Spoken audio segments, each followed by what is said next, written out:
Assalamualaikum warahmatullahi wabarakatuh. Bismillah, walhamdulillah, wassalatu wassalamu ala rasulillah. Wa ba'dah, anak-anakku sekalian, selamat berjumpa kembali. Semoga kita semua selalu dalam keadaan sehat walafiat. Dan semoga keadaan yang kurang kondusif ini tidak mengurangi semangat kita untuk terus menuntut ilmu, belajar dan terus belajar. Selamat belajar. Anak-anak sekalian,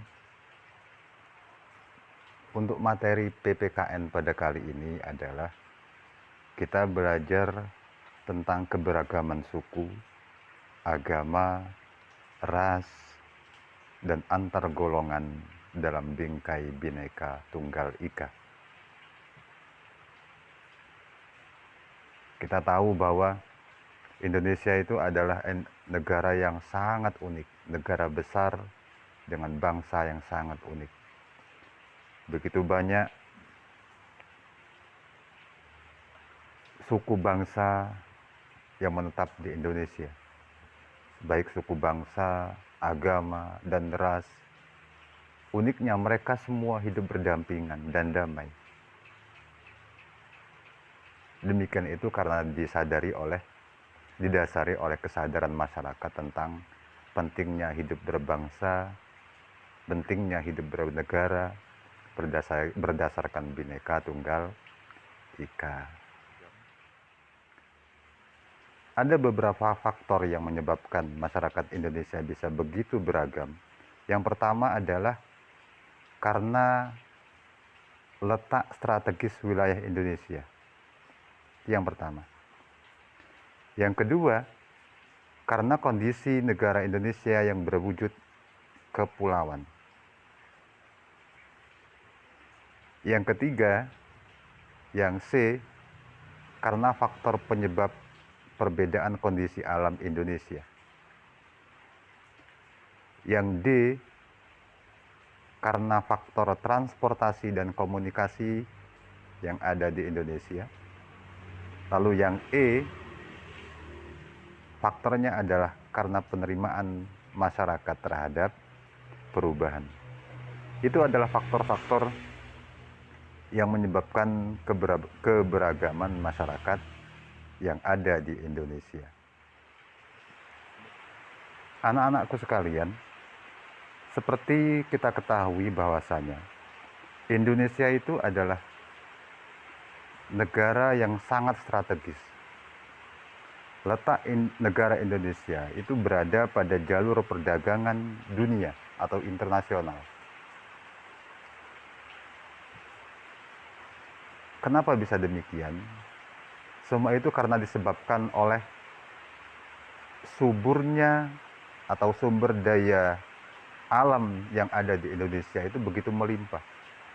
Sehingga masyarakat atau pendatang-pendatang dari luar negeri itu semuanya berbondong-bondong datang ke Indonesia untuk menjual ataupun membeli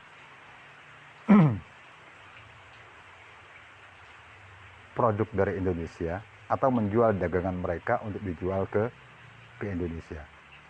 Sejak dulu kala Indonesia sudah menjadi jalur perdagangan internasional.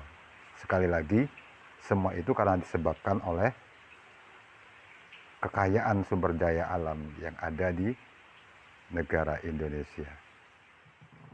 Faktor yang kedua adalah kondisi negara Indonesia yang berbentuk kepulauan. Perlu diketahui bahwa Indonesia adalah negara kepulauan terbesar di dunia. Ada ribuan pulau yang ada di negara kita, baik pulau itu telah dihuni ataupun belum dihuni. Jadi ingat, ada ribuan pulau yang ada di negara Indonesia. Nah, itu pula yang menyebabkan keberagaman yang ada pada masyarakat Indonesia. Sehingga masyarakat di setiap pulau tersebut akan membentuk budayanya sendiri-sendiri. Anak-anak sekalian, selanjutnya yang menyebabkan atau yang menjadi faktor penyebab keberagaman masyarakat Indonesia itu adalah perbedaan kondisi alam. Kondisi alam di setiap daerah, di setiap pulau Indonesia itu lain-lain. Setiap masyarakat pesisir pantai atau dataran tinggi, pegunungan, atau di lembah, mereka akan memiliki perbedaan kehidupan mereka masing-masing. Hal demikian itu karena disebabkan oleh penyesuaian terhadap kondisi alam yang terjadi di sekitar mereka. Perbedaan ini mencakup banyak hal, di antaranya aspek ekonomi, mata pencaharian, budaya. Kemudian, faktor yang menyebabkan keberagaman masyarakat Indonesia selanjutnya adalah keadaan transportasi dan komunikasi. Transportasi dan komunikasi merupakan dua hal yang sangat berpengaruh dalam keberagaman budaya di Indonesia. Semakin maju transportasi dan komunikasi, maka masyarakat akan semakin mudah untuk berinteraksi sosial. Sebagai contoh, internet ataupun media sosial lainnya itu akan memudahkan budaya luar masuk ke dalam masyarakat Indonesia. Tentunya untuk kita saring mana yang baik kita ambil, yang buruk tentu tidak boleh kita ambil. Selanjutnya, faktor terakhir yang menyebabkan keberagaman masyarakat Indonesia itu adalah penerimaan masyarakat terhadap perubahan atau kemajuan. Pada dasarnya, tidak semua masyarakat bisa menerima perubahan. Ada masyarakat yang bisa menerima perubahan dan ada masyarakat yang sulit untuk menerima perubahan. Nah, masyarakat yang mudah menerima perubahan tentu akan lebih maju seperti di masyarakat kota pada umumnya. Demikian pelajaran pada hari ini. Semoga dapat bermanfaat. Kurang lebihnya saya mohon maaf. Saya akhiri wal afu minkum.